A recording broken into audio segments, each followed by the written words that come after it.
간단한 실험을 해볼 거예요. 지금 저희 왼손과 오른손은 거의 수평 상태를 이루고 있습니다. 가운데 있는 무게추는 어느 쪽으로도 기울지 않겠죠? 이 상태에서 첫 번째 조건을 보겠습니다.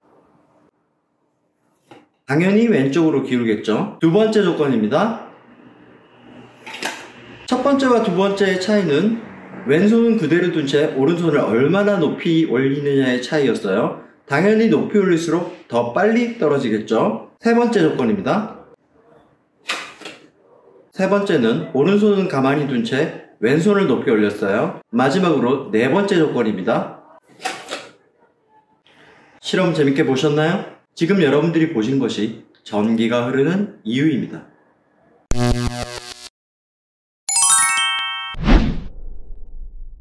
베테우스와 함께하는 전기 그것을 알려주마. 오늘은 전기는 왜 그리고 언제 흐르는가 라는 주제를 가지고 이야기를 한번 해보려고 해요. 공부입니다. 공부는 짧게 빨리빨리. 자, 여러분들이 인트로 영상에서 보셨던 실험은 딱히 설명할 게 없이 너무나 직관적이었을 거예요. 당연히 그럴 수밖에 없지. 대부분 이렇게 생각을 하실 겁니다. 그 그림을 이렇게 바꿔봤어요. 실험 그대로예요. 기준점을 0이라고 표현하면 10cm 정도 올라갔고 20cm 정도 올라갔고 그렇게 보시면 될 것 같아요. 그래서 처음에는 당연히 아무것도 움직이지 않았고요. 10cm 정도 올렸을 때 요만큼 속도, 이 화살표의 길이를 한번 보세요. 20cm를 올렸을 때 오른쪽으로 기우는 건 이때랑 똑같은데 화살표의 길이가 더 길어졌어요. 위치가 높아지니까 위치 에너지가 높아지죠. 그래서 요 속도는 사실 이 처음에 출발 속도가 아니고 요 도달할 때의 속도긴 한데 어쨌든 이제 요거는 반대쪽을 올렸을 때인데 똑같아요. 10cm만큼 올리니까 방향은 이쪽인데 화살표의 길이 또 이쪽 화살표의 길이는 제가 같게 그린다고 그렸는데 같나요? 똑같죠? 방향만 바뀌지 똑같다. 똑같은 이유가 뭘까요? 이 높이가 똑같기 때문이죠. 이거 너무 직관적이어서 설명할 게 없어요. 높이가 올라가면 높이 차이에 의해서 얘의 화살표의 길이 종말점에서의 속도라고 할까? 높이 차이에 의해서 이 길이가 달라지더라. 그렇죠? 요걸 올렸을 때나 요걸 내렸을 때나 결과적으로는 똑같을 수밖에 없다. 이해하시겠죠? 방향은 어때요? 방향은 높은 쪽에서 낮은 쪽으로 흘러간다. 방향은 그렇잖아요. 높은 쪽에서 낮은 쪽으로. 속도는 높이 차이가 날수록 화살표의 길이가 길어진다. 속도가 빨라진다. 정리하면 이런 거죠. 이해하셨죠? 자, 이걸 이제 우리는 전기로 바꿔봅니다. 단위를 이렇게 바꿔왔습니다. 각각의 위치를 물리적인 위치가 아닌 제가 단위를 다 V를 넣었어요. V는 무엇의 단위였죠? V? 볼트입니다. 볼트. 우리가 흔히 전압의 단위로 알고 있죠. 틀린 말은 아니지만 엄밀하게 말하자면 전압의 단위라기보다는 전위차의 단위입니다. 이게 뭐라고요? 볼트. V. 전위차를 다른 말로 전압이라고 합니다. 전위는 뭔데? 전위. 전기적 위치.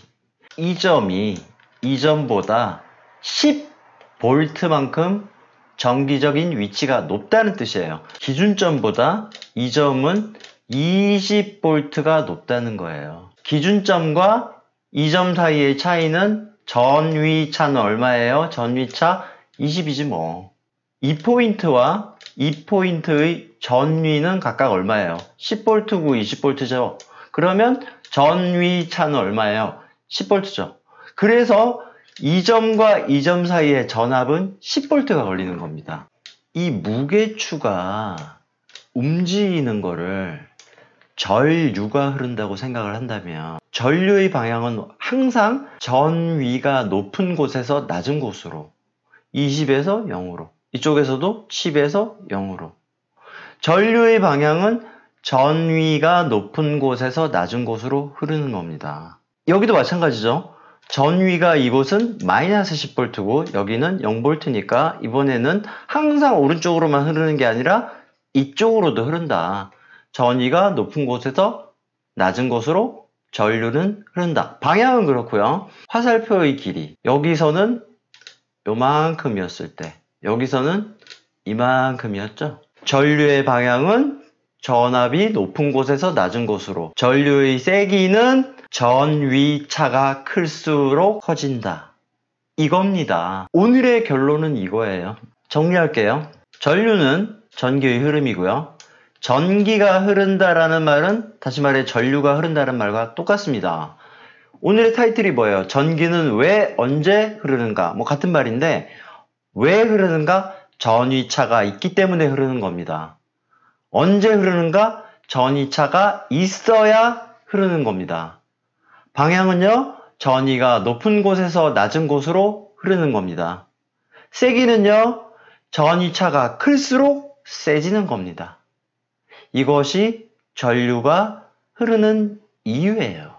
다른 이유는 없습니다. 오늘 동영상은 사실 여기까지고요. 정리하면 이렇습니다. 다 필요 없고요. 전위차를 전압이라고 한다. 그죠? 그리고 전위차가 발생해야 전류가 흐른다. 우리가 흔히 전압이라고 부르는 거 전위라고 표현해도 되고요. 양단 간의 전압을 건다, 양단 간의 전압을 측정한다라는 말은 양단 간의 전위차를 측정한다는 말과 같은 말이에요. 지금부터 전위, 전위차, 전압 이런 말들이 나올 때 다 비슷비슷하지만 약간의 그 어떤 느낌의 차이가 있다는 거 그거를 아시고 앞으로 재밌는 내용들이 정말 많습니다. 이를테면 메테우스님 전위차가 있어야 전류가 흐른다면서요. 그러면 건전지에서는 전류가 어떻게 흐르는 거죠? 자, 요런 거 한번 생각해 봅시다. 자, 이게 뭔지 한번 맞춰보세요, 여러분. 자, 건전지예요. 그림이 좀 웃기죠? 그래서 우리가 보통 요거 1.5V 건전지. 자, 1.5V 건전지 여기 전구. 전류가 이렇게 가가지고 요 전구를 통과하면 여기 불이 반짝반짝반짝 이렇게 해서 이렇게 들어간다. 이게 뭐 중학교 때부터 배웠던 거잖아요. 이 의미는 뭐냐면 이쪽 음극의 전위가 이 소리인 거예요. 그리고 양극 플러스 극의 전위가 1.5V인 거예요. 그래서 1.5V 건전지의 정체는 이겁니다. 그래서 음극과 양극의 전위차가 얼마라고요? 1.5V이기 때문에 전위차가 있기 때문에 전기가 흐르는 겁니다. 다만 통로가 있어야 흐르겠지 물론. 이해하셨나요? 이런 게 있는 겁니다. 똑같은 1.5V 건전지를 이렇게 위로 연결하면 1.5V 건전지를 위로 연결하면 이걸 우리는 뭐라 그래? 직렬 연결이라 그래요. 그죠? 그런데 여기 0V라 그랬잖아. 여기 1.5V 이 건전지에서. 그러면 이 기준점에서 봤을 때 여기서부터 여기까지는 얼마? 1.5 해서 3V죠. 그래서 이렇게 도선을 연결하면 3V가 되는 거예요. 직렬 연결을 했을 때 전압이 늘어나는 이유가 이겁니다. 쉽죠? 이런 걸 안 가르쳐주고 말이야. 그냥 맨날 외우래. 이겁니다. 한 가지만 더 이야기할까요? 좀 길어지는데? 그건 다음 시간에 하자. 자, 너무 어렵게 생각하지 마시고요. 오늘은 딱 이것만 기억하세요. 전위차가 있어야 전류가 흐른다. 전위차가 뭐야? 전압이 있어야 전류가 흐른다. 전압이 뭐야? 전위차. 전위차는 전위의 차이다. 전위는 고정적인 게 아니에요. 상대적인 전위입니다. 상대적인 전위. 이게 진짜 중요한 건데 이 점은 이 점에 비해서는 1.5가 높지만 이 점에 비해서는 1.5가 낮은 거죠. 맞죠? 전위는 상대적인. 우리 위치라는 것도 그렇잖아요. 지상에서부터 50m지만 지상에서부터 30m에 있는 사람하고 보면 나는 20m 높이에 더 있는 거예요. 그죠? 항상 위치는 뭐다? 상대적인 거다. 자, 여기까지 할게요.